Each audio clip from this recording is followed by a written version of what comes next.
Most people think that President Nixon's criminal activities were limited to wiretapping and spying on the competition. But his greatest crime came on August 15, 1971, when he severed the last ties between the dollar and gold, when he ended the Bretton Woods system.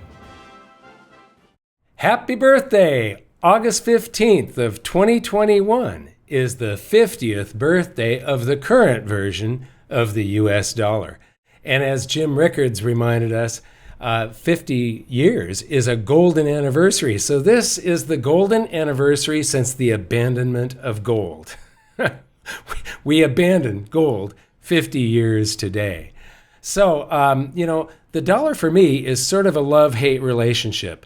The dollar is what the fiat dollar that we have now is what causes this great wealth transfer and wealth disparity that we have. So because it is a love-hate relationship, I just want to paraphrase the great Louis Armstrong here and say, I'll be glad when you dead, you rascal you.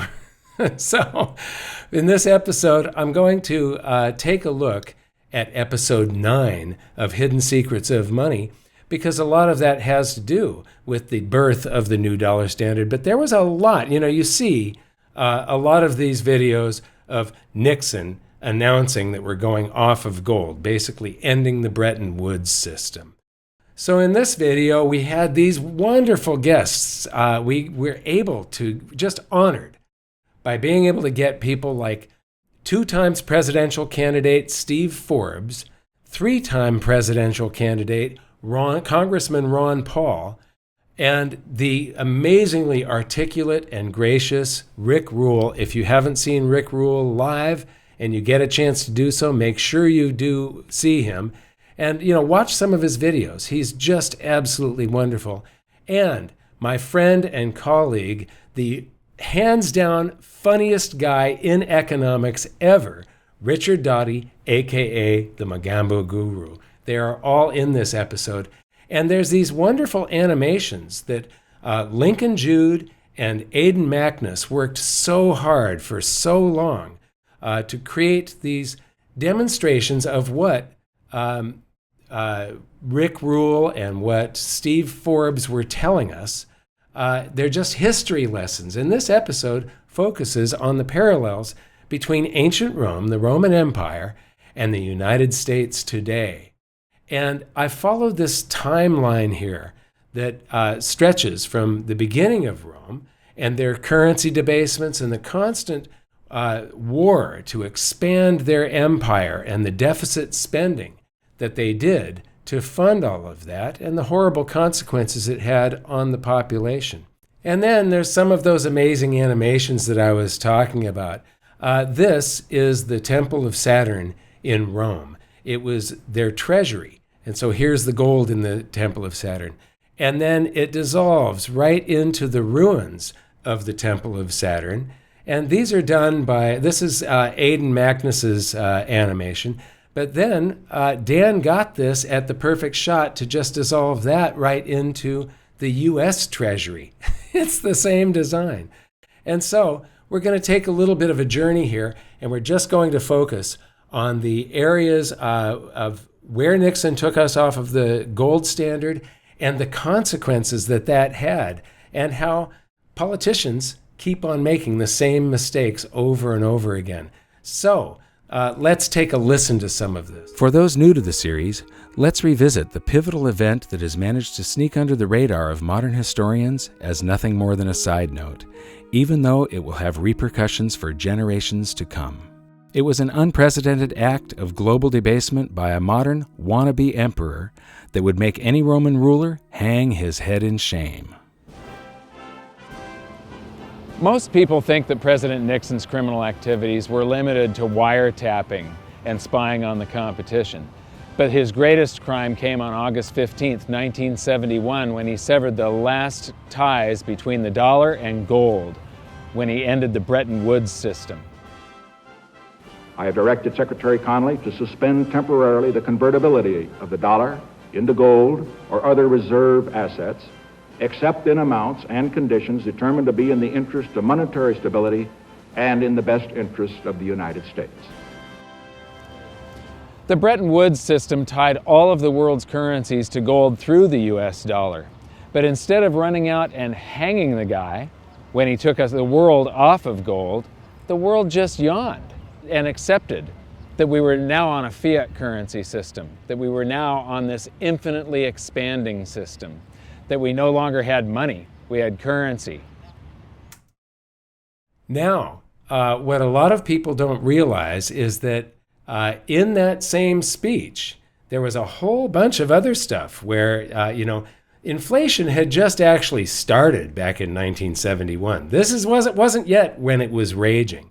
So this was his response, and it was in that same speech. Now we'll skip forward another 200 years and government was at it again. Many people don't realize that Nixon's speech from 1971 also included the announcement of a 90-day wage and price freeze. The United States was suffering from big inflation thanks to deficit spending for the Vietnam War. Silver had been taken out of circulation in 1965, reducing our coinage to worthless flecks of base metal, and the paper currency supply had been expanded greatly. Did that sound familiar? Just like Diocletian, Nixon's team of economic boffins thought they could curb inflation by fixing wages and prices. The time has come for decisive action, action that will break the vicious circle of spiraling prices and costs. I am today ordering a freeze on all prices and wages throughout the United States for a period of 90 days. Working together, we will break the back of inflation. You'd think that these people would learn from history, but they don't. To get an idea of how out of touch the men with their hands on the economic levers were, listen to what Nixon's advisor had to say about the duration of the controls. Would it be your anticipation that it would take more than 90 days to break the back of inflation, as the President put it tonight, that there would have to be a further extension of an actual wage price freeze? I would not, no, I wouldn't. I don't think one can say that it will necessarily take longer. We're sailing to some extent in an uncharted sea here, but this, I think, is a reasonable estimate of the time that's going to be required.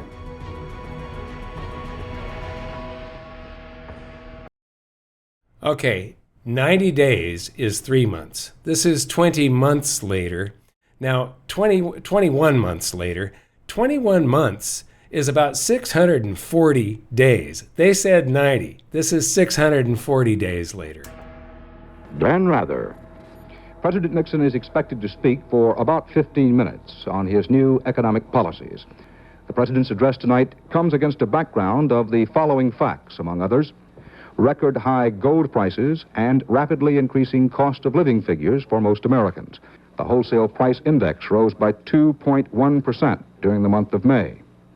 The index of industrial commodities in the last 3 months has risen at an annual rate of 15.9%, the worst since the Korean War 20 years ago. All of that part of the general background of the president's remarks tonight.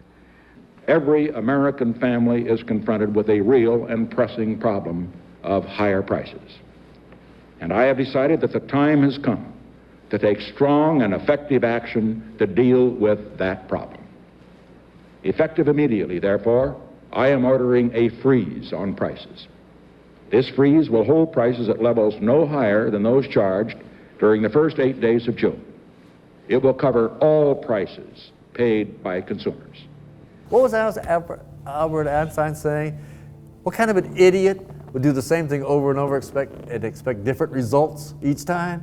And it's the same pattern that's happened repeatedly, cycle after cycle after cycle after cycle for thousands of years. A country borrows itself into bankruptcy. It creates more money to try to pay its debt. Prices go up. People rebel. The whole system falls apart.